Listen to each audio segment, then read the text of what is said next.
नमस्कार, आप सभी का हार्दिक स्वागत है एनवीरा एजुकेशन के इस यूट्यूब चैनल पर। तो साथियों, हम कंप्यूटर शिक्षक भर्ती यानी कंप्यूटर अनुदेशक भर्ती के अंडर जो है कंप्यूटर के फंडामेंटल की सीरीज जो है सुबह डिस्कस कर रहे हैं। उसी दौरान हमने जो है कंप्यूटर की जनरेशन, कंप्यूटर के इनपुट आउटपुट डिवाइसेज, परिचय के वगैरह में डिस्कस कर लिया है, ठीक है ना। और आउटपुट का वीडियो भी आपने देख लिया होगा कल। आज के इस वीडियो के अंदर हम कंप्यूटर का एक बहुत ही इंपॉर्टेंट टॉपिक डिस्कस करेंगे जिसका नाम है मेमोरी, ठीक है ना। मेमोरी से संबंधित कौन कौन से टॉपिक्स जो है आपके एग्जाम के अंदर पूछे जाते हैं, इस टॉपिक के अंदर क्या क्या सार है, वो सब कुछ हम जो है इस वीडियो के अंदर डिस्कस करने वाले हैं। लेकिन उससे पहले आप सभी से एक रिक्वेस्ट करना चाहूंगा कि अगर आप कंप्यूटर शिक्षक भर्ती का कंप्लीट कोर्स अगर आप ज्वाइन करना चाहते हैं लास्ट तक, तो आज ही हमारे इस चैनल के साथ जुड़े और डेली की क्लास जरूर ज्वाइन करें, क्योंकि हमारे चैनल के ऊपर बहुत ही जल्द एक क्राइटेरिया फिक्स हो रहा है जिसमें उन्हीं स्टूडेंट के पास ये लिंक शेयर होगी डेली क्लास वाली जो डेली क्लास को ज्वाइन कर रहे हैं। क्योंकि इस हेतु हम जो है कुछ टेस्ट कंडक्ट करवाएंगे, उसके बेस पर हम स्टूडेंट को जो है वहां पर सेलेक्ट करेंगे कि भाई कौन कौन सा स्टूडेंट जो है पढ़ने के इच्छुक हैं, ठीक है ना। तो आप पढ़े कहीं से भी, लेकिन एक चीज ध्यान रखें कि वहां से आप कंटिन्यू पढ़ते रहें, ताकि लास्ट में जाते आपको मन के अंदर ये दुख ना रहे कि भाई मैंने ये पढ़ा और यहां पर मेरे काम नहीं आया। क्योंकि हर किसी का पढ़ाने का तरीका अलग होता है, उनका वे अलग होता है, ठीक है। तो आप जहां से भी पढ़ें उसको आप पूरा स्टार्ट से एंड तक पढ़े भाई, बीच में आप इधर उधर मत होएं, ठीक है। शुरू कर रहा हूं आज के इस वीडियो को। तो सबसे पहले आप समझिए कि मेमोरी क्या होता है। मेमोरी क्या है? अगर मेमोरी नहीं होता तो क्या हम किसी भी चीज को याद रख पाते? कोई किसी प्रोसेस को, किसी घटना को हम याद रख पाते? नहीं रख पाते। हमारे अंदर भी हमें जब भी कोई चीजें हम कोई देखते हैं, कुछ सुनते हैं, तो वो जो है अपने दिमाग के अंदर कहीं ना कहीं स्टोर होके रहती हैं, तभी हम उसका वापस उसका जो है यूज ले पाते हैं, ठीक है ना। आवश्यकता अनुसार हम उसका यूज ले पाते हैं और अपन को ये चीज याद रहती है कि इसको ये कहते हैं या उस टाइम ये हुआ था। ये सारा कुछ मेमोरी की बदौलत है अपने पास। इसी प्रकार एक कंप्यूटर सिस्टम में भी एक जगह है, एक स्थान है, ठीक है ना, जहां पर हम जो है जो भी डाटा प्रोसेस करते हैं, तो उस प्रोसेस करने के दौरान, उस डाटा पर प्रोसेस करने के दौरान या उस प्रोसेस कर लेने के बाद उस डाटा को हमें कहीं ना कहीं स्टोर करके रखना होता है, ठीक है ना। तो वो होता है आपका मेमोरी, ठीक है। तो यहां पर आपको ये चीज समझ में आ चुकी है मेमोरी किसे कहते हैं। तो कंप्यूटर में किसी भी डाटा को प्रोसेस करने के दौरान या उस प्रोसेस करने के बाद उस डाटा को अपन को कहीं पर स्टोर करके रखना होता है, वो होता है आपके मेमोरी। चलिए अब देखिए, यहां पर आप सबसे पहले डेफिनेशन का पॉइंट आपके क्लियर हो चुका है मेमोरी का, ठीक है ना। अब देखिए, मेमोरी यूनिट्स होती है, यानी कंप्यूटर के अंदर जो मेमोरी होती है उसको मापने के लिए कुछ इकाइयां जो होती है वो निर्धारित की हुई होती है, ठीक है ना। कुछ यूनिट्स होती है वो डिफाइन की होती है, जिसकी मदद से आप पहचान पाते हैं कि ये इतना डाटा है, ये इतना डाटा है, ठीक है ना। तो उसके लिए आपके सामने मैंने यहां पर जो है ये लिख दिया है, जिसकी मदद से अब यहां पर आप समझ पाएंगे। तो यहां पर आप देखेंगे तो देखो, इनका सभी का मैंने लिख रखा है, ठीक है ना। इतना जो है डीपली नहीं पूछा जाता है, लेकिन फिर भी आपके सामने इसका आंसर दे रखा है, ठीक है ना। ज्यादातर जो है पीबी तक जो है जितने भी एग्जाम हुए हैं भाई, उन एग्जाम के बेस पर बोल रहा हूं, आज तक जितने भी एग्जाम है, अगर उसमें कंप्यूटर की ये मेमोरी यूनिट से अगर क्वेश्चन आया है तो उसमें यहां पर 1 बिट से लेकर ये पीबी के बीच का डाटा आया है। लेकिन ये भी जान लीजिएगा कि ये है जो है सबसे बड़ी ये मेमोरी आपका जियो बाइट है, इस प्रकार से। तो सबसे पहले अगर मैं यहां पर आपको बताऊं तो एक बिट होता है, बिट, इसकी स्टार्टिंग होती है बिट से, ठीक है ना। एक बिट का अर्थ होता है टुकड़े, ठीक है ना। तो कंप्यूटर के अंदर एक बिट जो होता है उसके अंदर 2 मान होते हैं, 0 और 1। आपको पता होगा कंप्यूटर जो होगा वो 0 और 1 के ऊपर ही काम करता है। जो मशीन होती है वो 0 और 1 कोई समझती है, इसी लैंग्वेज कोई समझती है। तो एक बिट के अंदर 0 और 1 समाहित होता है। आगे देखेंगे तो अगर यही बिट जो है 4 बिट का अगर यहां पर ग्रुप है यहां पर, तो उसको हम एक निब्बल से परिभाषित करेंगे। और कहा भी जाता है कि किसी भी मेमोरी का सबसे छोटा भाग जो है वो आपके बिट और निब्बल भी माना जाता है। इसी प्रकार से अगर आपके पास ये जो 4 बिट है, अगर ये डबल कर दिया जाए, देखो एक सिंगल है 4 बिट का टुकड़ा, तो वो आपकी क्या होगा, 1 निब्बल होगा। लेकिन अगर यहां पर 4 की जगह 8 बिट हो जाए तो ये डबल हो जाएगा, मतलब यहां पर 1 बाइट क्रिएट होगा, या इसको हम 2 निब्बल भी बोल सकते हैं। क्या बोल सकते हैं? 2 निब्बल भी बोल सकते हैं। इसी प्रकार से आप आगे बढ़ेंगे तो अब यहां पर इसको देखो, जो 1 बाइट बना है 8 बिट से, तो अब जितने भी मान बनेंगे वो 1024 से बनेंगे, ठीक है ना। तो यहां पर अगर 1024 बाइट्स मिलते हैं तो वो एक केबी का निर्माण करते हैं। केबी अर्थात किलो बाइट, ठीक है ना। इसी प्रकार से आपका 1024 KB बनेगा, ठीक है ना। ये तो बाइट से 1 KB बना, लेकिन 1024 KB बनेगा तो वो बनेगा 1 MB यानी 1 मेगाबाइट। ध्यान रखिएगा, ये सारे के सारे हैंड रिटन नोट्स आपको PDF जो है रूप में टेलीग्राम में मिल जाएंगे। मैं इतना जो है यहाँ पर लिख के वो आपके लिए टाइम नहीं निकालना चाहूंगा कि वीडियो बहुत ही बड़ा हो सकता है इसलिए, ठीक है ना। तो आप टेलीग्राम से नोट्स वैसे डाउनलोड कर ही रहे हैं, पढ़ ही रहे हैं, तो उसके आधार पर वहां से आप देख लीजिएगा। इस क्लास के अंदर आप जब भी क्लास आती है वीडियोस उसको आप समझते रहिए बस। तो 1024 अगर बाइट मिलेंगे तो वो 1 किलोबाइट का निर्माण करेंगे। इसी प्रकार से 1 किलोबाइट क्या करेगा, 1 मेगाबाइट का निर्माण करेगा। 1024 मेगाबाइट जो होगा वो 1 GB का निर्माण करेगा। 1024 GB होगी तो वो 1 TB का निर्माण करेगा। इसी प्रकार से 1000 TB होगी तो वो 1 पेटाबाइट का निर्माण करेगा, ठीक है ना। इसी प्रकार से 1024 PB यानी पेटाबाइट जो होता है वो एक्साबाइट का निर्माण करता है, ठीक है ना। यहां पर आपके Z भी है, 1024 EB होता है एक्साबाइट तो वो 1 जेटाबाइट का निर्माण कर लेता है। इसी प्रकार से आपका योटाबाइट है। तो ये सारे के सारे आगे से आगे जो है इनको डिफाइन करते रहते हैं, लेकिन आपको स्पेशली यहां से यहां तक का आपको कंफर्म याद रखना है। अगर कोई एक क्वेश्चन माइनर उठा भी लें तो वो इनमें से ज्यादातर क्वेश्चन पूछा जाता है। तो यहां पर आपका ये मेमोरी यूनिट का पॉइंट क्लियर होता है। चलिए अब मैं यहां पर तीसरा पॉइंट डिस्कस करता हूं। अब देखिए वीडियो बहुत ही बड़ा होगा, ठीक है ना, सारे के सारे पॉइंट इसी के अंदर डिस्कस करेंगे। ये दोनों जो पार्ट्स हैं बहुत ही बड़े हैं, लेकिन अभी यहां पर आप समझिए मेमोरी यूनिट्स के बाद मेमोरी मैनेजमेंट, एक मेमोरी का मैनेजमेंट किस प्रकार से इसके अंदर किया हुआ होता है, जिसमें सबसे पहला आता है आपका रजिस्टर, ठीक है ना। ये भी एक कंप्यूटर सिस्टम का भाग है और ये भी एक प्रकार की मेमोरी है। रजिस्टर आपने सुन रखा होगा, ठीक है ना, जो बाजार के अंदर आपको 16, 32, 64 बिट के अवेलेबल रहते हैं आपके लिए। अब आप समझिए ये कि ये रजिस्टर होता क्या है। तो कंप्यूटर के अंदर एक रजिस्टर नाम की ऐसी मेमोरी होती है जो सबसे छोटी होती है लेकिन सबसे तेज होती है। इन अदर जितनी भी ये मेमोरी है इन सभी से तेज काम करती है रजिस्टर मेमोरी, ठीक है ना।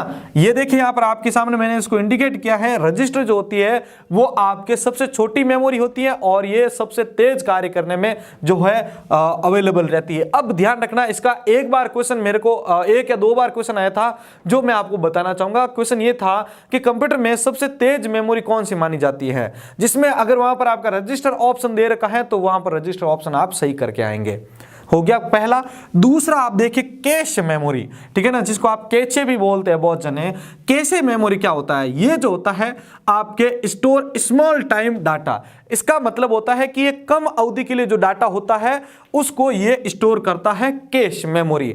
इस स्मॉल टाइम यानी कम समय का डाटा कैसे है, जैसे आपकी कोई भी मेमोरी के अंदर जो प्रोग्राम रन होता है तो आप देखेंगे थोड़ी देर बाद आप जो है आप उस प्रोग्राम को बंद कर देते हैं। ये एग्जीक्यूट हो रहा है, ये काम हो गया, इसका वापस बंद कर देते हैं। तो इसका डाटा जो होता है वो कैश के अंदर जाता है, वहां पर भी इसका तो कुछ ना कुछ जो डाटा होता है वो स्मॉल टाइम के लिए सेव रहता है। जैसे ही वो प्रोग्राम बंद होगा तो उसका जो डेटा होगा वहां से क्लियर हो जाएगा। एक चीज इसके बारे में यह भी ध्यान रखना, इसका डेटा परिवर्तनशील है। मतलब ये प्रोग्राम 1 था, इसका प्रोसेस हुआ, ये निकल गया, ठीक है, वापस ये एक वाला था, ये दूसरा आया, तो ये गया, ये आया, क्योंकि इसमें डाटा बार बार चेंजेज होता रहता है। लेकिन आगे आप पढ़ेंगे हार्ड डिस्क वगैरह तो उसमें डाटा परमानेंट होता है। आप कभी भी कंप्यूटर के अंदर कोई डाटा स्टोर करते हो मान लीजिए, तो क्या वो ऑटोमेटिक पड़े पड़े वहां पर चेंज हो जाता है? क्या नहीं होता है, वो यूजर बेस्ड होता है। जब यूजर उसको चेंज करेगा तभी वो चेंज होगा। आपने कोई ई ड्राइव के अंदर कोई फोल्डर बना रखा है मान लीजिए, उस फोल्डर के अंदर 20 फाइल्स हैं, तो क्या वो पड़े पड़े 21 में कन्वर्ट होगी क्या, या पड़े पड़े उसमें से कुछ डिलीट होगी क्या? नहीं होगी। जब तक आप उसमें कुछ भी रीड राइट नहीं करेंगे तब तक उसके अंदर कोई भी चेंजेज आपको देखने को नहीं मिलेगा। तो यहां पर मेरा ये कहने का मतलब था कि ये तो पहले तो ध्यान रखना, कैश जो होती है वो कम अवधि का जो डाटा होती है, यानी जो प्रोग्राम रन हो रहा है उसका डाटा ये स्टोर करके रखती है, ठीक है ना। और इसी प्रकार से आप देखेंगे तो डाटा इसके अंदर परिवर्तनशील भी होता है। सबसे बड़ी बात ये भी होती है, जब वैसे ये यहां पर प्राइमरी मेमोरी में भी लागू होगी, ठीक है, जो भी आएगी इसके अंदर रैम वगैरह, इसमें एक टर्म होती है कि जैसे आपका कंप्यूटर का पावर सप्लाई ऑफ होता है यानी कंप्यूटर बंद होता है, तो उसके बाद जब भी वापस आपका कंप्यूटर ऑन होगा उससे पहले आपका जो भी डाटा था वो इस मेमोरी में से जो है वो क्लियर हो जाता है, ठीक है ना। तो इसमें डाटा जो होता है जैसे रैम है, कैश है, इनके अंदर डाटा तभी तक रहता है जब तक वो कंप्यूटर ऑन है। जैसे ही कंप्यूटर ऑफ हुआ तो अंदर का जो डाटा होगा वो क्लियर हो जाएगा। चलिए अब यहां पर आपका हो जाता है ये store small time data and data changeable. अब इन दोनों टॉपिक्स को हम जो है एक चार्ट की मदद से समझने वाले हैं, ठीक है ना। अभी हम एक चार्ट बनाएंगे जिसमें मेमोरी को अलग अलग प्रकार से हम यहां पर देखेंगे, उसके बाद जो है यहां पर आपको एक एक मेमोरी के बारे में डिस्कस करना, ठीक है ना। ये दोनों के दोनों टॉपिक्स जो है वो बहुत ही बड़े हैं। एक बार आप चाहें तो इसका स्क्रीनशॉट ले लीजिए, फिर मैं आपको इसको जो है क्लियर करके शुरू करता हूं। तो देखिएगा साथियों, यहां पर अब हम जो है मेमोरी के जितने भी टाइप्स हैं उनको जो है इस चार्ट के माध्यम से समझने की कोशिश करेंगे। ध्यान रखिएगा, जब भी आप किसी भी चीज को डायग्राम हो गया, चार्ट हो गया, इनकी मदद से समझते हैं तो समझने में आसानी भी होती है। और वैसे इनका प्रत्येक पॉइंट का जो है आपके नोट्स लिखे हुए आपको मिल जाएंगे, ठीक है ना। तो वीडियो को ज्यादा बड़ा नहीं बनाएंगे और ऐसा समय हम कंज्यूम करेंगे जिसके हिसाब से अपना टॉपिक भी क्लियर हो जाए, ठीक है ना। इन सभी के नोट्स आपको और ये चार्ट विद आपको जो है नोट्स अपने टेलीग्राम चैनल एनवीरा एजुकेशन पे मिल जाएंगे। ध्यान रख लेगा, सभी का मैसेज आ रहा है कि सर हम इस नोट्स को कैसे डाउनलोड करें, तो नोट्स के लिए मैंने आपको बता रखा है, टेलीग्राम से आप डाउनलोड कर लीजिएगा। चलिए तो यहां पर देखिएगा, सबसे पहले मैं आपको बताना चाहूंगा, मेमोरी का डेफिनेशन आपको पता चल गया होगा। मेमोरी का मैनेजमेंट आपको बता दिया था, रजिस्टर सबसे तेज होती है, छोटी होती है, उसके बाद कैश की बारी आती है, कैश मेमोरी, उसके बाद यहां पर जो है ये आपके प्राइमरी एंड सेकेंडरी मेमोरी आती है। तो एक मेमोरी जो होती है बेसिकली दो भागों में बटी होती है, पहला होता है प्राइमरी और दूसरा होता है आपका सेकेंडरी मेमोरी। जो प्राइमरी मेमोरी होती है, ध्यान से समझिएगा, इसे अभी इस चार्ट में मत जाइएगा, आप पहले एक चीज ध्यान रखिएगा, प्राइमरी मेमोरी जो होती है इसके अंदर जो डाटा होता है वो आपका अस्थायी होता है, और जो सेकेंडरी होता है वो आपका परमानेंट यानी स्थायी डाटा जो होता है वो स्टोर करता है। इसमें जो डाटा होता है बेसिकली वो लाइट के ऑन रहने तक खींच रहता है, कंप्यूटर की जो पावर सप्लाई ऑन रहती है तब तक खींच रहता है, उसके बाद उसका डाटा इरेज होने पे चला जाता है। इसके अंदर डाटा जो हम स्टोर करते हैं वो बेसिकली उसके अंदर ही स्टोर रहता है। अब समझिए एक एक पॉइंट को। सबसे पहले यहां पर आपको मैं प्राइमरी मेमोरी के बारे में बताऊं तो इसको एक अन्य नाम से भी जाना जाता है जिसको हम सेमीकंडक्टर या इंटरनल मेमोरी भी कहते हैं। क्या कहते हैं? सेमीकंडक्टर या इंटरनल मेमोरी भी कहते हैं प्राइमरी मेमोरी को। तो प्राइमरी मेमोरी जो होती है वो आपके दो भागों में बटी होती है, एक होती है रैम और दूसरा होता है रोम। रैम का फुल फॉर्म होता है रैंडम एक्सेस मेमोरी और इसका मतलब होता है रीड ओनली मेमोरी। अब रैंडम एक्सेस मेमोरी जिसमें आप किसी भी डाटा को जो एक्सेस कर रहे हो उसका कोई क्रम निश्चित नहीं होता है, ठीक है ना, तो वहां पर आपकी होती है रैंडम एक्सेस मेमोरी। और इसका होता है रीड ओनली मेमोरी, यानी आप जो है डाटा को इसके अंतर्गत जो है रीड कर सकते हो, ठीक है ना। रीड ओनली मेमोरी, सिर्फ डाटा को पढ़ सकते हो, उसके अंदर कुछ भी चेंजेस नहीं कर सकते हो। चलिए अब यहां पर आप समझिएगा, इसके अंदर जो रैम होती है उसका एक लिमिटेशन होता है। भाई देखो, आप जब भी किसी भी प्रोसेस को क्रिएट करते हो, जब भी एक नया प्रोसेस आपका जब क्रिएट होता है, ध्यान दीजिएगा यहां पर, जब भी एक प्रोसेस नया बनता है, मैं आपको ऑपरेटिंग सिस्टम का जब अलग से मेरा जो शाम वाली क्लास आएगी उसके अंदर बताऊंगा आपको ये कैसे काम करती है सारी, तो वहां पर आपको देखने को मिलेगा कि जब अपना एक नया प्रोसेस जो होता है वो क्रिएट होता है तो वो सबसे पहले रैम के अंदर लोड होता है। कहां पर? रैम यानी प्राइमरी मेमोरी के अंदर लोड होता है, वहां पर उसको जगह एलोकेट की जाती है, फिर उसको जो है रेडी स्टेट में भेजते हैं, फिर वहां से जो है रेडी से वो जो है रनिंग स्टेट में जाती है। तो वो वहां पर आपको मेमोरी का पोर्शन भी समझने को मिलेगा, शाम वाली क्लास आप सभी ज्वाइन कीजिएगा। तो यहां पर रैम का रैंडम एक्सेस मेमोरी, इसमें क्या होता है कि लिमिट होती है, जैसे रैम 2GB 4GB ये इसकी लिमिट होगी, 8GB जो भी। तो यहां पर आपके देखो एक लिमिट तक जो डाटा होता है, अब देखो इसमें जो डाटा आता है वो क्या होता है? परिवर्तनशील होता है, यानी जो प्रोग्राम चल रहा है तब तक तो डाटा रहेगा, उसके बाद जैसे प्रोग्राम का काम एग्जीक्यूशन खत्म हुआ तो उसकी स्टोरेज भी वापस ले लेगा रैम और उसका डाटा भी क्लियर हो जाएगा। तो यहां पर देखिएगा आप, रैम का सबसे पहला पॉइंट बनता है लिमिटेशन। इसकी जो है एक लिमिट होती है कि ये इतने जीबी तक की है, लेकिन हार्ड डिस्क तो आप जितना चाहें उतनी अनलिमिटेड आप यूज ले सकते हैं, मतलब उसको खरीद सकते हैं, उसको आप बिल्ड कर सकते हैं, ठीक है ना। अब यहां पर आप देखेंगे तो प्राइमरी मेमोरी का मैंने अभी जस्ट बताया था कि ये स्टोर करता है करंट टाइम प्रोग्राम डाटा को, मतलब अभी जो प्रोग्राम चल रहा है तो उसके डेटा को ये स्टोर करके रखता है प्राइमरी मेमोरी। लेकिन उसके अंदर क्या होता है? आपके जो है परमानेंट डेटा को स्टोर किया जाता है। यहां पर इसके अंदर आप देखिएगा ये आपके वोलेटाइल होती है, ठीक है ना, यानी ये एक परिवर्तनशील मेमोरी है। परिवर्तनशील ये मेमोरी है आपका, इसका मतलब है कि आपका जो डाटा है वो परिवर्तनशील है। कैसे हुआ? परिवर्तनशील कैसे हुआ, जस्ट अभी आपने इसको समझा था। इसका मतलब है कि आपका जब प्रोग्राम चल रहा है उसका डेटा वहां पर स्टोर है, मान लिया जैसे ही दूसरा प्रोग्राम एग्जीक्यूट होने के लिए आया तो उसका डाटा क्लियर और उसकी जगह दूसरा डाटा आ गया, तो डाटा परिवर्तन हो रहा है, तो वहां पर ये वोलेटाइल मानी जाती है, जबकि ये नॉन वोलेटाइल होती है सेकेंडरी। क्यों?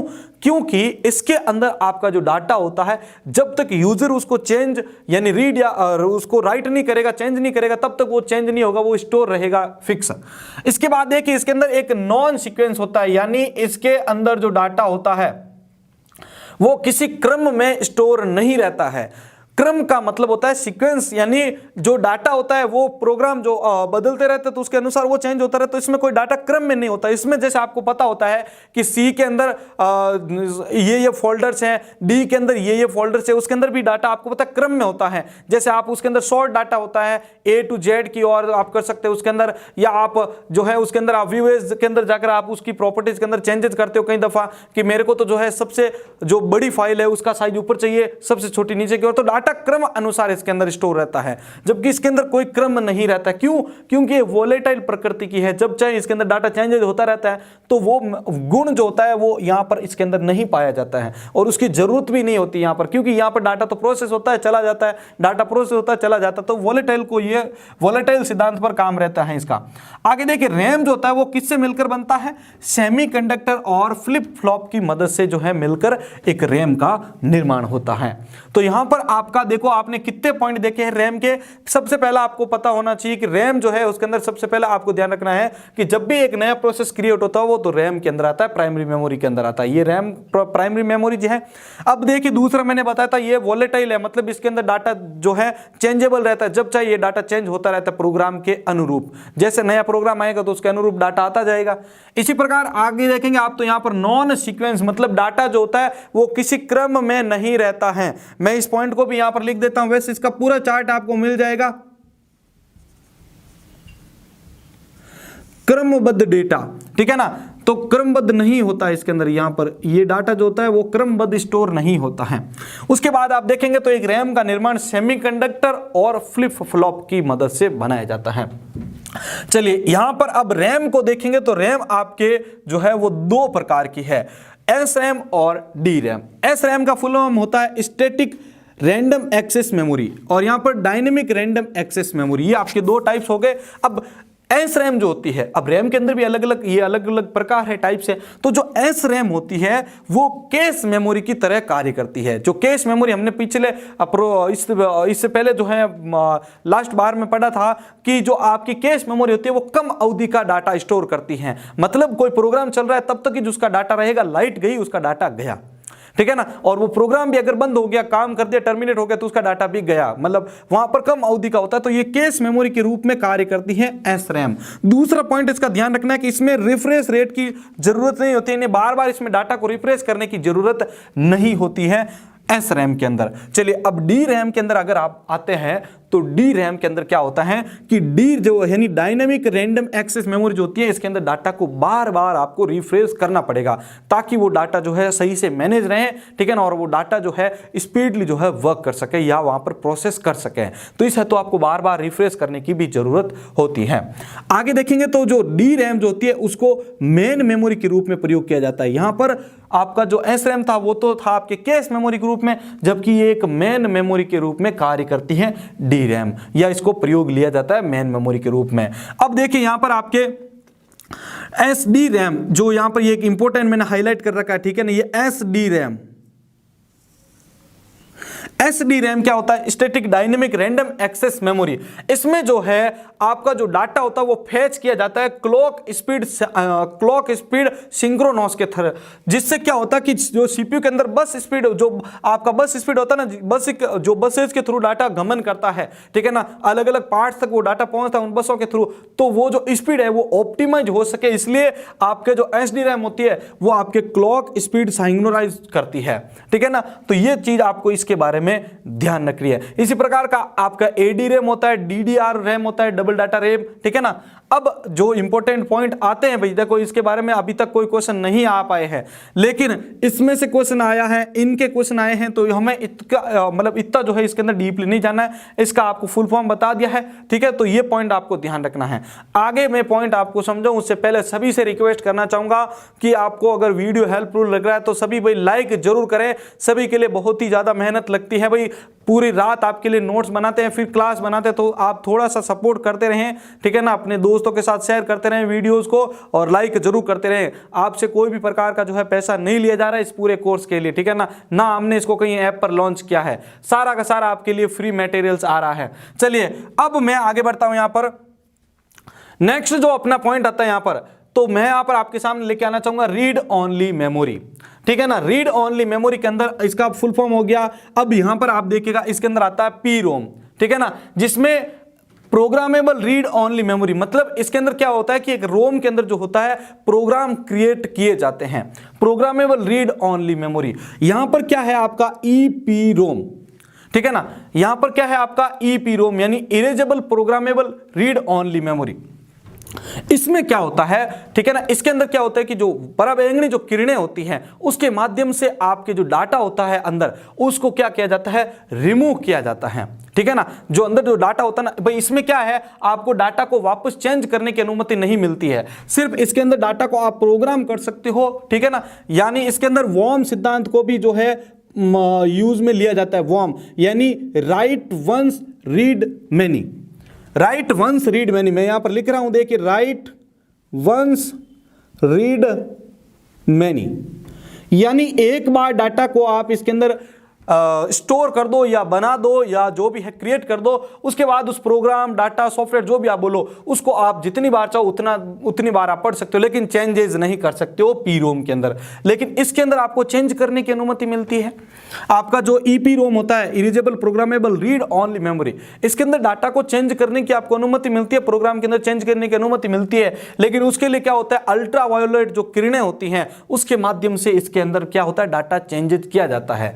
तो इसमें क्या होता है कि आपका जो ईपी जो रोम होता है इसके अंदर जो अल्ट्रा वायोलेट जो किरणें आएगी, ये देखो ये जैसे मान लिया ये है, इसके ऊपर जो अल्ट्रा वायलेट किरणें आती है तो उससे क्या होती है कि इसके ऊपर जो लेयर्स होती है वो नष्ट होती जाती हैं। क्या होता है इसके ऊपर जो लेयर्स होती है उस लेयर्स के ऊपर क्या होता है पराबैंगनी किरणें डाली जाती है और उसकी मदद से डाटा को क्लियर किया जाता है। तो उससे क्या धीरे धीरे वो सारी लेयर्स मतलब जो है नष्ट होने लग जाती है। इसलिए ये जो रैम है वो अविश्वसनीय मानी जाती है, यानी कभी भी खराब हो सकती है, डाटा को नष्ट कर सकती है। इसलिए इसका यूज बहुत ही कम कंप्यूटर में किया जा रहा है। इसके स्थान पर आज के कंप्यूटर में आपको ईईपी रोम देखने को मिल जाएगी। ईईपी रोम देखो यहां पर मैं एक ये पॉइंट हाईलाइट कर लेता हूं भाई, अल्ट्रा वायलेट यानी पराबैंगनी किरणें, ये सारा का सारा चार्ट आपको मिल जाएगा भाई बना है, ठीक है। पराबैंगनी किरणें, इसकी मदद से इसके अंदर डाटा को इरेज किया जाता है। इरेज करेंगे तो क्या होगा कि भाई जो वो किरणें उस लेयर्स के ऊपर पड़ेगी, इस रोम के अंदर जो लेयर्स होती है या बार होती है, तो उससे क्या होता है कि वो जैसे जैसे लेयर्स के ऊपर वो धीरे धीरे इफेक्ट डालते हैं तो वो लेयर्स नष्ट होती जाती है, अंदर के डाटा का भी नष्ट होना फिक्स रहता है। इसलिए ये अविश्वसनीय मानी जाती है, इसका यूज बहुत ही कम किया जाता है। आज के टाइम में देखा जाए तो ज्यादातर जो कंप्यूटर है, अधिकांश कंप्यूटर, उसके अंदर ईईपी रोम आपको देखने को मिलेगी। इसका फुल फॉर्म है electronic erasable programmable read only memory. Electronic erasable programmable read only memory, इसमें क्या है भाई, इसके अंदर जो डाटा होता है वो इलेक्ट्रिक पल्स जो होते हैं, विद्युत पल्स जो होते हैं, उसके माध्यम से हटाया जाता है, जिससे लेयर्स को भी कोई नुकसान नहीं पहुंचता है। और ये एक प्रकार की आपकी जो है विश्वसनीय, आप देखो यहां पर मैं लिख देता हूं इलेक्ट्रॉनिक रेज यानी विद्युत जो किरणें होते हैं उसके माध्यम से इसको, या विद्युत जो पल्स होते हैं उसके माध्यम से इसके अंदर जो डाटा होता है, जो डाटा चेंज करना है या उसके स्थान पर नया डाटा लाना तो उसको पहले क्लियर किया जाता है। वो इलेक्ट्रॉनिक होता है, इसमें अल्ट्रा वायलेट होता है, इसमें नुकसान हो सकता है डाटा का नष्ट, इसमें नुकसान नहीं होता है, इसलिए इसको विश्वसनीय माना जाता है। इसलिए आज के कंप्यूटर के अंदर ईईपी रोम का यूज किया जाता है। इसी प्रकार से आपकी फ्लैश रोम भी होती है। चलिए, तो यहां पर अपना यह पोर्शन क्लियर होता है प्राइमरी मेमोरी के बारे में। ठीक है ना। तो यहां तक अगर आपको समझ में आ चुका है तो भाई जल्दी से लाइक करते रहें, लाइक बहुत ही कम कर रहे हैं आप सभी, ठीक है ना। और जो शाम को आपकी क्लास आ रही है, देखो सभी से सब के सब जो जितने भी कैंडिडेट जुड़ रखे हैं सभी अलग अलग कैटेगरी वाइज आ रहे हैं मेरे पास। कोई कह रहा है क्लास सुबह लाओ, कोई दोपहर में डिमांड कर रहा है, कोई शाम को लेके आ रहा है। तो भाई सभी एक जो है कंफर्म करें डेट को, उस समय को डेट करें, समय को जो है फिक्स करें कि किस समय आपकी क्लासेज आनी चाहिए, क्योंकि इसके अलावा करंट अफेयर्स, राजस्थान जीके भी होगी, और अगर होती है तो उसके लिए वो भी क्लासेज आएगी, वो तो वैसे डेफिनेटली होगी आपके। और प्रोग्रामिंग की क्लासेज भी है, ऑपरेटिंग है, आर्किटेक्चरिंग है। आपको मैंने तमिलनाडु की जो भर्ती आई थी उसका सिलेबस भी समझा है, अगर नहीं देखा तो देखना, उस सिलेबस को भी फॉलो कर लोगे ना तो आप यहां पर वरिष्ठ कंप्यूटर अनुदेशक को क्लियर कर लोगे। चलो अभी हम बढ़ते हैं यहां पर सेकेंडरी स्टोरेज के ऊपर। तो प्राइमरी मेमोरी का जब भी माइंड में आता है तो ध्यान रखना इसमें डाटा अस्थायी रहता है, लाइट रहेगी तब तक डाटा रहेगा, नहीं तो डाटा जाएगा, ठीक है ना। सेकेंडरी स्टोरेज क्या होता है, एक इसको समझने से पहले इसका एक एग्जांपल भाई आपको प्रैक्टिकली याद करवा देता हूं। आप क्या करते हो अपने मोबाइल्स के अंदर, आप मोबाइल के अंदर जैसे आप मोबाइल जो यूज कर रहे हो, आपने अभी व्हाट्सएप ओपन कर रखा है, आप साथ में मेरा वीडियो भी देख रहे हो, उसी के साथ में आप अदर भी वर्क कर रहे हो, या कोई कैमरा ओपन कर दिया। अब क्या हुआ कि कोई कारणवश आपका मोबाइल आपको ऑफ करना पड़ा और आपने वो ऐप जो थे वो क्लियर नहीं किया, क्या आपको जब वापस आप वो मोबाइल ऑन करते हो तो क्या वो सारे के सारे ऐप ओपन मिलते हैं? नहीं मिलते हैं। दूसरी चीज, आप कंप्यूटर पर वर्क कर रहे हो और आप कंप्यूटर पे कोई काम कर रहे हो, आपने उन प्रोग्राम को बंद ही नहीं किया ना, आपने डायरेक्ट बंद कर दिया कंप्यूटर को, ठीक है, या आपने उन प्रोग्राम का जो प्रोसेस था वो बंद ही नहीं किया, वो कंप्यूटर को बंद कर दिया, तो क्या वापस जब वो कंप्यूटर ऑन होगा तो वो प्रोसेस वहां पे मिलेंगे? नहीं मिलेंगे, क्योंकि वो जो प्रोसेस होते हैं वो आपके जो है अस्थायी होते हैं, ठीक है ना। उनका जब डाटा स्टोर होता है परमानेंट तो वो हार्ड डिस्क में जाता है, लेकिन तब तक आपका इस रैम के अंदर ही रहता है। तो रैम क्या करती है, जब तक आपका कंप्यूटर का पावर सप्लाई ऑन है तब तक अपने उस डाटा को अपने पास रखेगी, उसके बाद उस डाटा को क्लियर कर देगी। चलिए अब सेकेंडरी स्टोरेज के बारे में देख लेते हैं प्रत्येक पॉइंट को। तो सेकेंडरी स्टोरेज होती है वो डाटा को परमानेंट स्टोर करती है। किस प्रकार करती है? परमानेंट डाटा को स्टोर करती है। यहां पर आप देखेंगे तो इसके अंदर सबसे पहला पॉइंट जो बनता है परमानेंट वाला। दूसरा क्या होता है कि एक सेकेंडरी स्टोरेज होता है, सेकेंडरी जो मेमोरी होती है उसको एक्सटर्नल या ऑक्सिलरी मेमोरी भी कहा जाता है। एक्सटर्नल या ऑक्सिलरी मेमोरी भी कहा जाता है, यानी बाह्य या फिर सहायक मेमोरी। मतलब इस जो एक सेकेंडरी स्टोरेज होता है उसको आप अलग से खरीद के कंप्यूटर के साथ कनेक्ट कर सकते हो, उसको आप जिस तरीके से उस प्रकार से उसको आप यूज कर सकते हो। अब देखिए यहां पर आप इसके अंदर जो पॉइंट और बन रहा है, पहला होता है इसके अंदर परमानेंट वाला, दूसरा था इसका जो नामकरण, ठीक है ना, इसको किस किस नाम से जानते हैं, तो एक्सटर्नल और ऑक्सिलरी हो गया। अब सेकेंडरी स्टोरेज जो होता है उसका नो लिमिटेशन है, मतलब आप जीबी का जो हार्ड डिस्क था वो क्लियर हो चुका है, मतलब भर चुका है, तो आप उसके लिए टीबी का भी यूज कर सकते हो, लेकिन ये फंक्शंस आपको रैम के अंदर नहीं मिलते हैं, इसलिए इसकी एक लिमिट होती है, इसके अंदर लिमिट नहीं होती है, ठीक है ना। लिमिट मतलब आप उस हार्ड डिस्क के अलावा और भी हार्ड डिस्क को ऐड करके उसमें डाटा को स्टोर कर सकते हैं। यहां पर देखेंगे तो इसके अंदर डाटा एक्सेस स्पीड जो होती है वो स्लो होती है, स्टोरेज तो हाई मिलेगा आपको, ठीक है ना, रैम के मुकाबले इसमें स्टोरेज तो हाई मिलेगा, लेकिन इसकी जो डाटा एक्सेस की जो स्पीड होती है वो बहुत ही लो होती है। ये दोनों पॉइंट मैंने यहाँ पर हाईलाइट कर रखे हैं। आगे बढ़ेंगे, आप देखिए इनको प्रत्येक पॉइंट को हिंदी में आपको समझा रखा है, इसके ऊपर पूरा वर्णन आपको उसके नोट्स के अंदर देखने को मिल जाएगा, ठीक है ना। अब यहाँ पर देखेंगे आप तो सेकेंडरी स्टोरेज को 4 भागों के अंदर बांटा गया है। कौन सा? Magnetic disk, optical disk, electronic storage और आपका आता है मैग्नेटिक टैप। अब यहां पर सबसे पहले हम इस पोर्शन को क्लियर करते हैं। सबसे पहले देखिए मैग्नेटिक डिस्क जो होती है वो डाटा को रैंडमली स्टोर और एक्सेस करती हैं, मतलब इसके अंदर जो डाटा होता है वो क्रम अनुसार जो होता है वो स्टोर होता है और उसको हम उसी प्रकार से आप स्टोर जो है वापस उसको एक्सेस कर सकते हैं। इसी प्रकार यहां पर देखेंगे तो एक मैग्नेटिक जो डिस्क होती है उसके ऊपर एक आपको चुंबकीय पदार्थ का लेप मिलता है। ध्यान रखिएगा ये जितने पॉइंट लिखे गए ये एग्जाम में पूछे गए हैं भाई, कुछ एक पॉइंट्स को छोड़कर जो पॉइंट्स है वो एज इट इज एग्जाम में पूछे गए हैं कि जो मैग्नेटिक डिस्क है उसके ऊपर किसका लेप होता है, तो चुंबकीय पदार्थ का, मैग्नेटिक जो मेटेरियल्स होता है उसका जो है वहां पर उसके ऊपर लेप होता है। यहां पर आप देखेंगे तो सबसे पहला इसका प्रकार आता है आपका हार्ड डिस्क, ठीक है ना। क्या होता है? हार्ड डिस्क, इसके अंदर सीक्वेंशियल डाटा स्टोर, इसके अंदर आपके सीक्वेंशियल रहता है, इसके अंदर नॉन सीक्वेंशियल डाटा स्टोर रहता है, यानी इसके अंदर आप डाटा को किसी प्रकार से भी स्टोर कर सकते हैं, किसी भी प्रकार से उसको एक्सेस कर सकते हैं। ये इसके अंदर एक बोनस पॉइंट मिलता है आपको। और यहां पर आप देखेंगे सबसे पहले हार्ड डिस्क के बारे में, तो हार्ड डिस्क का देखो यहाँ पर ये पॉइंट जो है वो सदाबहार पॉइंट है, यही पूछे जाते हैं आपको। कोई पॉइंट बन सकता है तो वो जब आपके जो भी टेस्ट सीरीज आएगी तो उसके अंदर आपका आ जाएगा, लेकिन मेरे को जहां तक पता है तो इसके ये सारे के सारे पॉइंट आपके सामने रख दिया निचोड़ करके। चलो सबसे पहला पॉइंट आपका इसके अंदर आता है स्टोरेज परमानेंट। हार्ड डिस्क के बारे में डिस्कस कर रहे हैं। हाँ, हार्ड डिस्क क्या होता है सबसे पहले ध्यान रखना, इसमें भी ट्रैक और सेक्टर्स होते हैं। यहां पर ध्यान रखिएगा इसके अंदर स्टोरेज होती है वो परमानेंट होती है, यानी आप डाटा को परमानेंट स्टोर कर सकते हो, जब तक आप उसको डिलीट नहीं करोगे तो उसके अंदर डाटा डिलीट नहीं होगा। ठीक है। दूसरा देखिए, सबसे पहली जो आपकी हार्ड डिस्क थी वो IBM कंपनी ने बनाई थी। किसने? IBM कंपनी ने बनाई थी, और इसकी जो आपकी कैपेसिटी थी, स्टोरेज कैपेसिटी, वो महज आपके 5 MB की थी। कितनी थी? 5 MB की स्टोरेज कैपेसिटी थी हार्ड डिस्क की। सबसे पहली कंपनी, सबसे पहली हार्ड डिस्क IBM कंपनी ने बनाई थी 5 MB की। अगर यहां पर देखा जाए तो एक हार्ड डिस्क की जो स्पीड होती है, वैसे स्पीड स्लो होती है, लेकिन हार्ड डिस्क की जो स्पीड होती है वो RPM में मापी जाती है। किस में मापी जाती है भाई? RPM। RPM का फुल फॉर्म क्या होता है? तो RPM का फुल फॉर्म होता है रेवोल्यूशन पर मिनट। क्या होता है साथियों? रेवोल्यूशन पर मिनट जो होता है वो आपके RPM का फुल फॉर्म होता है। अब ध्यान रखिएगा, जितना रेवोल्यूशन पर मिनट ज्यादा होगा, RPM जितना ज्यादा होगा, तो आपका जो है जो रीड और राइट का जो स्पीड होगा वो भी तेज हो जाएगा। RPM जितना ज्यादा होगा ना आपके हार्ड डिस्क का, उतना आपके जो डाटा को रीड और राइट करने की जो स्पीड होगी वो हाई होती जाएगी।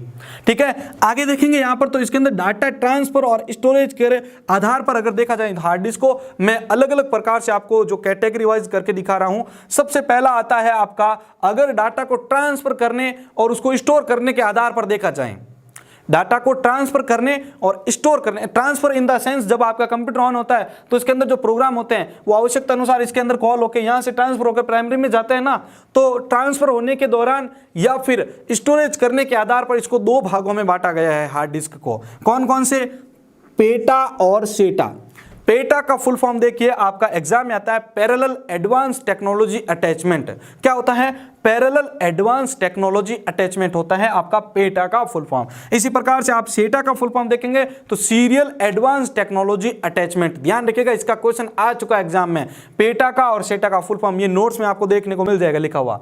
तो पेटा का full form parallel advance technology attachment, सेटा का सीरियल एडवांस टेक्नोलॉजी अटैचमेंट। ये आपके डेटा ट्रांसफर और स्टोरेज के आधार पर आपके जो है ये इसको 2 भागों में बांट सकते हैं, पेटा और सेटा। लेकिन अगर आपका हार्ड डिस्क कनेक्शन के आधार पर, यानी हार्ड डिस्क की जो कंप्यूटर के साथ कनेक्टिविटी होती है, उस कनेक्टिविटी के आधार पर देखा जाए तो इसको 2 भागों में बांटा जा सकता है। ठीक है ना। एक होता है आपके इंटरनल, दूसरा होता है एक्सटर्नल। यानी इंटरनल जो हार्ड डिस्क ऑलरेडी अंदर ऐड है और अगर वो कम पड़ रही है आपके, जैसे 2 GB के आपके या 100 GB की हार्ड डिस्क थी, वो कंप्लीट हो गई, फुलफिल होगी, अब आपको और हार्ड डिस्क ऐड करनी है, तो वो आपकी हार्ड डिस्क एक्सटर्नल कहलाएगी, जो आप एक्स्ट्रा खरीद कर लेके आ रहे हैं उसके साथ ऐड कर रहे हैं कंप्यूटर के साथ। तो यहां पर ये दोनों आपको समझ में आ चुका है। वापस फटाफट इसको रिपीट कर लेते हैं। स्टोरेज परमानेंट होता है इसके अंदर। पहली जो है हार्ड डिस्क IBM कंपनी ने बनाई थी 5 MB की। स्पीड जो है इसके अंदर RPM में मापी जाती है, रेवोल्यूशन पर मिनट। RPM जितना ज्यादा होगा आपके जो रीड और राइट की जो स्पीड होगी वो ज्यादा होगी। ध्यान रखना, एग्जाम में एक बार ऐसा क्वेश्चन आ चुका है कि अगर हार्ड डिस्क के अंदर RPM जो है वो उच्च नहीं होगी तो क्या होगा? तो जाहिर सी बात है आपका जो डाटा रीड और राइट की जो क्षमता होगी वो लो रहेगी, कैपेसिटी जो होगी वो कम रहेगी, स्पीड। आगे देखिए यहाँ पर डाटा ट्रांसफर करने के और स्टोर करने के आधार पर अगर हार्ड डिस्क को हम डिवाइड करें तो 2 भागों में होगा, पेटा और सेटा। पैरेलल एडवांस टेक्नोलॉजी अटैचमेंट और सेटा सीरियल एडवांस टेक्नोलॉजी अटैचमेंट। और अगर कनेक्शन के आधार पर आपको पूछा जाए, ये कनेक्टिविटी के आधार पर तो 2 प्रकार है इसके भी, इंटरनल और एक्सटर्नल। जो आंतरिक है, आंतरिक और बाह्य, जिसको आप अलग से खरीदते हैं। तो ये आपका हो गया हार्ड डिस्क। चलो अब फ्लॉपी को भी याद कर लेते हैं हम। तो फ्लॉपी के लिए भी देखिएगा, मैं यहाँ पर फ्लॉपी पे जाने से पहले इसकी एक टर्म होती है भाई, हार्ड डिस्क की टर्म 100% लिख लेना। एक टर्म आपको जरूर पूछी जाएगी। ठीक है। अब देखिए मैं हार्ड डिस्क के टर्म्स को समझाता हूं, इसकी कुछ शब्दावली है भाई, वो चीजें पूछी जाती है। सबसे पहले मैं आपको सीक्वेंशियल और डायरेक्ट एक्सेस के बारे में बताता हूं। ये देखो मैंने यहाँ पर लिखा हुआ है और ये आपको इसके अंदर नोट्स में भी मिल जाएगा। सीक्वेंशियल और डायरेक्ट एक्सेस किसे कहते हैं? सीक्वेंशियल का मतलब होता है जैसे कोई डाटा स्टोर है, उसको क्रम अनुसार डाटा को स्टोर करना और क्रम अनुसार डाटा को वापस प्राप्त करना। ठीक है ना। ये सभी में लागू होता है आपके सेकेंडरी के अंदर। डाटा को क्रम अनुसार स्टोर करना, जैसे एक 5 बच्चों का कोई रिकॉर्ड है जिसमें अनिल, भुवन है, ठीक है ना, और ये कोई महेश है, दिव्या है, तो ये कुछ 3-4 स्टूडेंट हैं। तो अगर इनको देखा जाए तो ABCD के अनुसार हमने डाटा को स्टोर करना है, वापस इनको ABCD के अनुसार वापस जो उनको सॉर्ट वाइज करके वापस एक्सेस करना है। तो डाटा को क्रम अनुसार स्टोर करना और क्रम अनुसार वापस प्राप्त करना, सीक्वेंसली स्टोर करना, सीक्वेंसली एक्सेस करना आपका क्या कहलाता है? Sequential access. और अगर आपका डायरेक्ट एक्सेस का मतलब होता है कि डाटा को किसी भी रूप में डाटा को किसी भी क्रम में स्टोर कर देना और किसी भी क्रम में आप उसको वापस प्राप्त कर सकते हो। रैंडमली स्टोर करना, रैंडमली आपको उसको वापस एक्सेस करना, जो कि यहां पर होता था रैंडम एक्सेस मेमोरी, ठीक है ना। डाटा को किसी भी क्रम में स्टोर किया जा सकता है, किसी भी क्रम में वापस प्राप्त किया जाता है, वो होता है आपके डायरेक्ट एक्सेस। दोनों याद हो चुके होंगे। सीक्वेंशियल में डाटा क्रम अनुसार जाएगा, क्रम अनुसार वापस आएगा। और अगर आपका यहां पर डायरेक्ट एक्सेस में पूछा जाएगा तो डाटा रैंडमली किसी भी प्रकार में सेव हो सकता है, किसी भी प्रकार से वापस प्राप्त किया जा सकता है। चलिए अब आता है लेटेंसी टाइम। लेटेंसी, सीक और एक्सेस वेरी इंपॉर्टेंट है, एग्जाम में पूछे जाते हैं। अब यहां पर एक समझिएगा चीज इसको, ये है मेरे पास एक हार्ड डिस्क।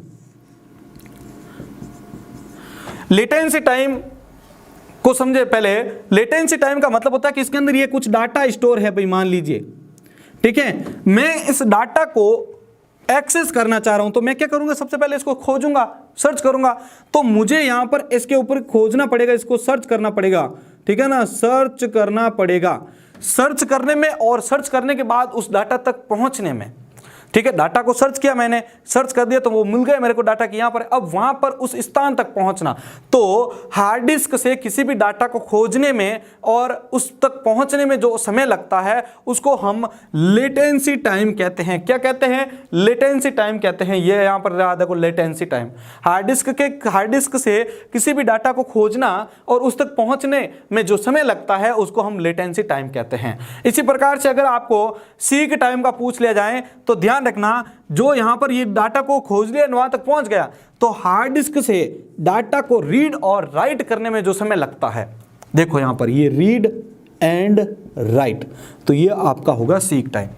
डाटा को खोजना और उस स्थान तक पहुंचना, जैसे डी के अंदर स्टोर है सॉन्ग नाम के फोल्डर में, तो डी के सॉन्ग फोल्डर के अंदर आपने डाटा को सर्च कर लिया, वहां तक पहुंचे, तो जो समय लगा वहां तक पहुंचने में उसको हम लेटेंसी टाइम कहते हैं। और अगर यहां पर आपको सीक टाइम का पूछा जाए तो हार्ड डिस्क से डाटा को रीड या राइट करने में जो समय लगता है उसको हम सीक टाइम कहते हैं। और सिंपली सी बात है कि अगर आपको एक्सेस टाइम एग्जाम में पूछा जा चुका है, ये एग्जाम में as it is question, access time किसको कहा जाता है, ये आईए के एग्जाम में कई दफा पूछा जा चुका है, ठीक है ना। तो एक्सेस टाइम किसको कहेंगे भाई? देखो एक्सेस टाइम इन दोनों का मिला जुला रूप होता है, ठीक है ना। यहां पर याद रखिएगा हमेशा आप, latency plus seek time, latency plus seek time is equal to आपका एक्सेस टाइम। कैसे? डाटा को खोजना, उस स्थान तक पहुंचना तथा वहां से डाटा को रीड और राइट, इन सभी को मिला के जो टोटल टाइम लगता है उसको हम एक्सेस टाइम कहते हैं, ठीक है ना। डाटा को हार्ड डिस्क से खोजना या उस स्थान तक पहुंचना, साथ ही उस डाटा को रीड और राइट करना, इसमें जो समय लगता है, टोटल जो समय लगता है आपका, जो टोटल टाइम लगता है उसको हम एक्सेस टाइम कहते हैं। तो आई होप आपको ये बहुत ही इजी वे में याद हो चुके होंगे। सीक्वेंशियल का मतलब डाटा को क्रम में स्टोर करना, क्रम में प्राप्त करना। उसके बाद आता है आपका डायरेक्ट एक्सेस। तो डायरेक्ट एक्सेस में भी सिंपल है, इसमें डाटा जो है किसी भी रूप में स्टोर किया जा सकता है, मतलब रैंडमली स्टोर किया जा सकता है, रैंडमली एक्सेस किया जाता है, ये आपका डायरेक्ट एक्सेस। लेटेंसी क्या कहता है? ये हार्ड डिस्क है, इसमें से किसी भी डाटा को ढूंढना और उस तक पहुंचने में, या तो उसको ढूंढने में या उस तक पहुंचने में जो समय लगता है उस डाटा तक, वो आपका लेटेंसी टाइम। सीक टाइम क्या कहलाता है आपका? उस हार्ड डिस्क से डाटा को रीड और राइट करने में जो समय लगता है वो लेटेंसी, यहां पर आपका ये होता है सीक टाइम, सॉरी। और एक्सेस टाइम क्या होगा? डाटा को खोजने में या डाटा को उस डाटा तक पहुंचने के बाद उसमें उसको डाटा को पढ़ने में या उसको जो है राइट करने में जो समय लगता है उसको हम आपका एक्सेस टाइम कहते हैं। तो यह आपका यहां पर हो चुका है हार्ड डिस्क के टर्म्स, ठीक है ना। तो अब देखिएगा यहां पर आता है अपना फ्लॉपी डिस्क, ठीक है ना। हार्ड डिस्क क्लियर हो चुका है, अब दूसरा फ्लॉपी डिस्क भी समझ लीजिए। तो फ्लॉपी डिस्क जो होती है वो भी डाटा को रैंडमली स्टोर करती है, यानी इसके अंदर भी डाटा को स्टोर करने का कोई क्रम नहीं रहता है इसके अंदर, ठीक है ना। दूसरा देखेंगे तो जिस प्रकार हार्ड डिस्क में भी ट्रैक और सेक्टर्स होते थे, इसके अंदर भी ट्रैक्स और सेक्टर्स होते हैं। जो इस फ्लॉपी डिस्क के अंदर एक छोटा सा छिद्र होता है ना, उस छिद्र के थ्रू उस डाटा को रीड और राइट किया जाता है।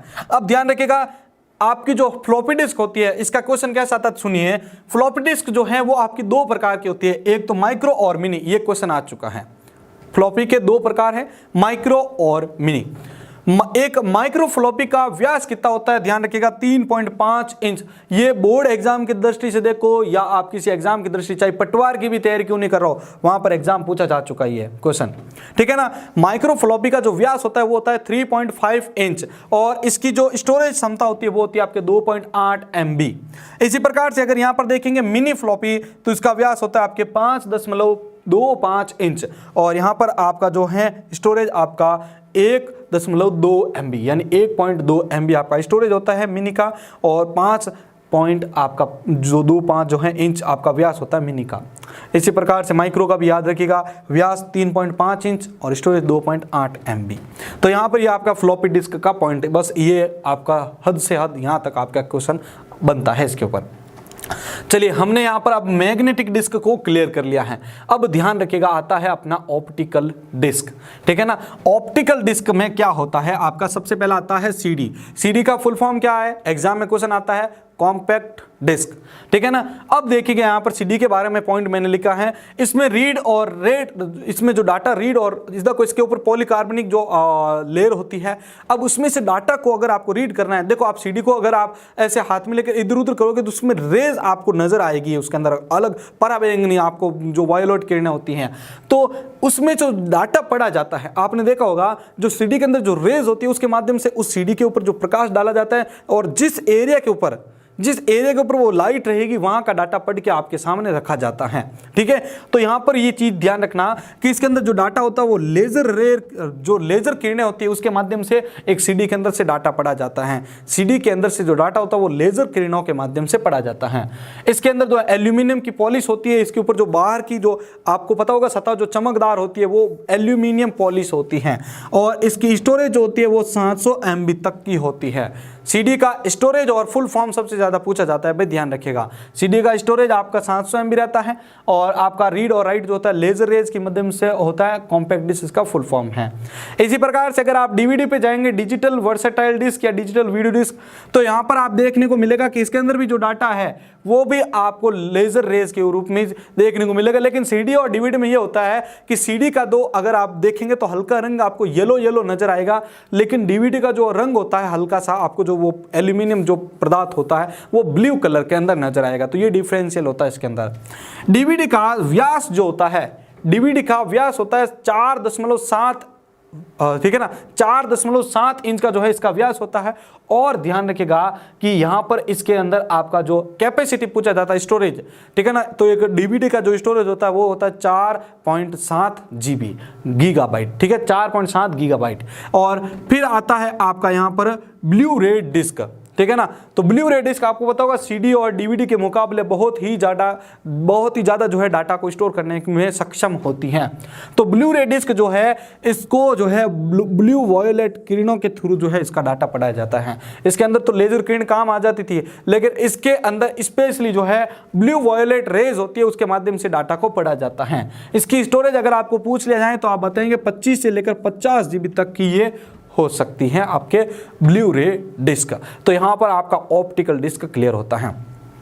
इलेक्ट्रॉनिक स्टोरेज, तो इलेक्ट्रॉनिक स्टोरेज में पेन ड्राइव आता है और मेमोरी कार्ड आता है। ये आप सभी को पता होगा, ये डाटा को स्टोर करने के लिए जो है एक एक्सटर्नल रिसोर्सेज होते हैं जिनके अंदर डाटा को आप स्टोर कर सकते हैं, एक स्थान से दूसरे स्थान पर ले जा सकते हैं। ये भी आपको अलग अलग GB के मिल जाते हैं, जैसे 4 GB, 2 GB, 8 GB, 16, 32, 64, 128 GB तक के भी पेन कार्ड अवेलेबल्स हैं, ठीक है। मेमोरी कार्ड का भी बहुत ही ज़्यादा जो है क्रेज रहता है। तो मतलब जो फ़ोन के अंदर आपका जो मोबाइल डिवाइस होता है उसके अंदर डाटा को स्टोर करने के लिए भी एक्सटर्नल ये यूज़ लेते हैं। जिस प्रकार से इसके अंदर एक्सटर्नल हार्ड डिस्क होती हैं, इस तरीके से आप इसके अंदर मेमोरी कार्ड का भी यूज करके मोबाइल में एक्सटर्नल डाटा को स्टोर कर सकते हैं।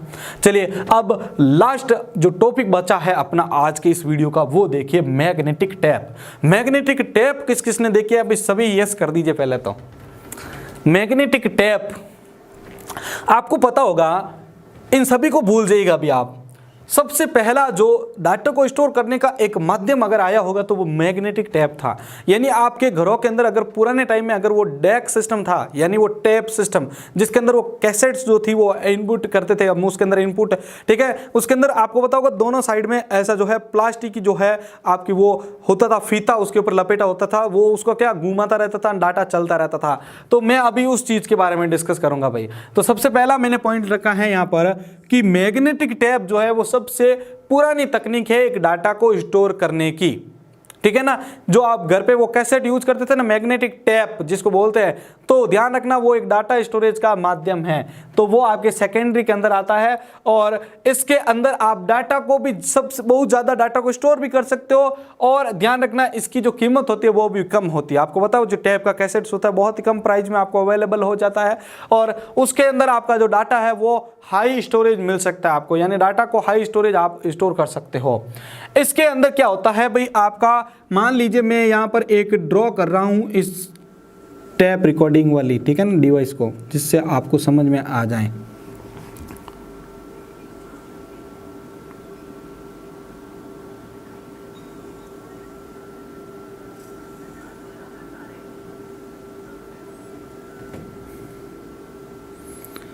थोड़ा सा पॉइंट इसको समझिएगा आप।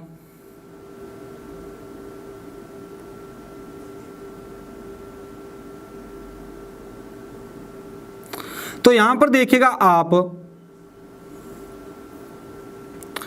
एकदम कंफर्म, तो भाई देखो अच्छा नहीं बन पाया क्योंकि फटाफट में ऐसे ही बनता है, लेकिन ये इस प्रकार से दिखता था। जो सेटिस्फाई है भाई, मैं जो चीज अभी मैंने बताई है ये डिटो ऐसा ही है, ठीक है।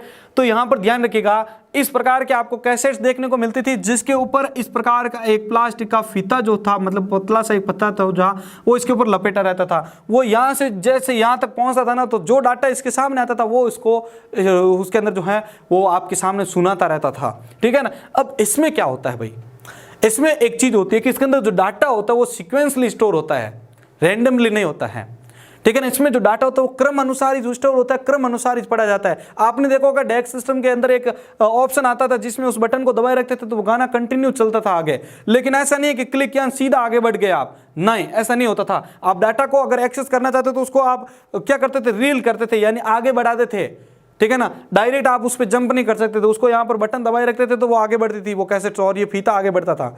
तो इसमें ये नियम है कि इसमें डाटा जो है वो सीक्वेंसली स्टोर कर सकते हैं, सीक्वेंसली वापस आप एक्सेस कर सकते हैं।